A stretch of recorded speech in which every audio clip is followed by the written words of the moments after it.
Hi guys, welcome back from Thanksgiving. Hopefully you got your fill of food. Welcome to Tuesday Rates. James, what are rates doing today? They're in red. So, Bummer. red means they've gone up.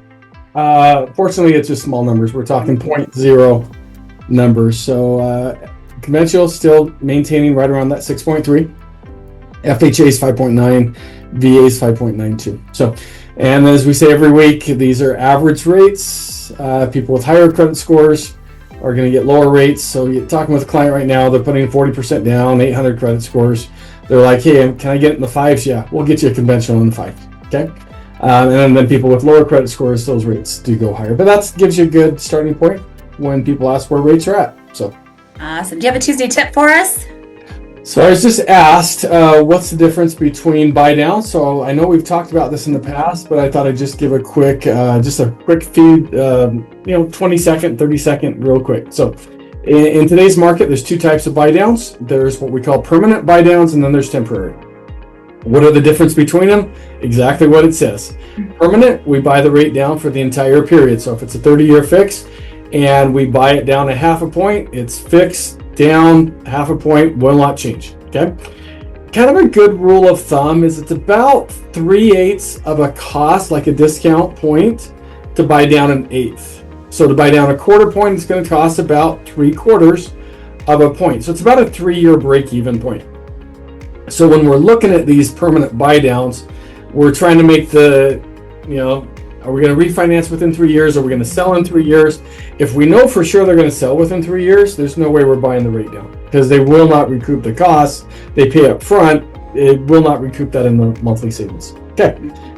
Then when we go to the temporary buy downs, there's different ones. There's a 1.0, there's a 2.1, there's a 3.2.1. So a 1.0 buy down is going to be a 1% interest rate reduction for the first year.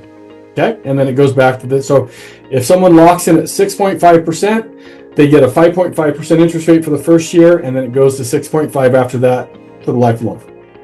2.1 buy down is 2% lower for the first year, 1% lower for the second year, and then it goes back. So again, 6.5 is your start rate. You go to 4.5 for the first year, 5.5, and then 6.5. A 3.2.1 buy down is 3% lower, so 6.5 would put you at 3.5, 4.5, and then 5.5. The difference is just the cost. And so you figure you have to buy these down up front, so the seller will typically pay for those. You see a lot of builders offering these incentives. So a 1.0 buy down is about a 1% cost of the loan. So if you have a $400,000 loan, it costs about $4,000 to buy that down. The seller is prepaying the interest is what's happening.